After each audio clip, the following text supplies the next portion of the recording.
Good evening, I'm Andrea Anderson. I'm Brian Allen. A recent private meeting between state lawmakers and Department of Corrections staff reveals what is essential for those who work in prisons. And the top priority had nothing to do with a new structure. First Alert investigator Beth Warden gives us the takeaway from the meeting and what lawmakers say needs to change. After the March unrest at the state penitentiary, several lawmakers held private talks with Sioux Falls correctional officers. The top concern? Policy changes. Representative Kevin Jensen, whose district includes the land for the new men's prison in Lincoln County, heard safety concerns. Typically, when you're going to remove somebody from a cell, they like to have 4 guards there, but now it's only 1 or 2. Prison staff say their diminishing authority has inmates testing the boundaries. Insubordination used to result in being cuffed and brought back to their cells. Today, Eliminate the policy, so the inmates kind of have figured out that they can kind of do what they want to do.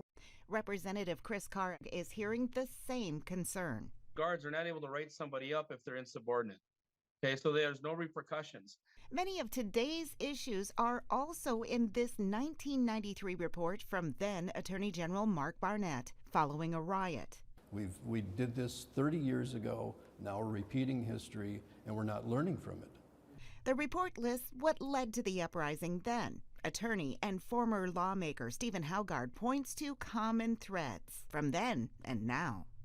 They talked about the use of drugs and alcohol within the facility itself, and it's ongoing because you don't have enough staff.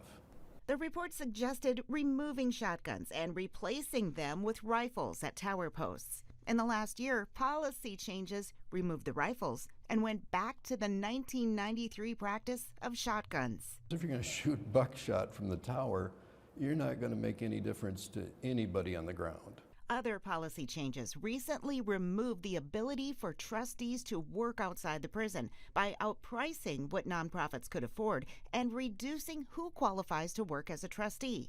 Work inside the prison has also been gutted. Lawmakers say not only has the prison workshop eliminated nearly all of the trades, but in a separate program, Metal Craft Industries was forced to close.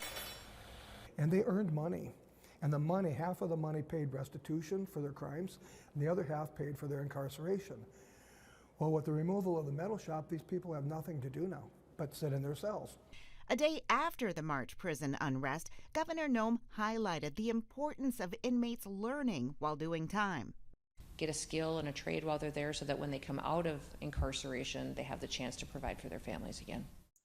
Does the governor not know that Metalcraft is closed and the majority of Pheasant Land Industries is closed? Apparently not.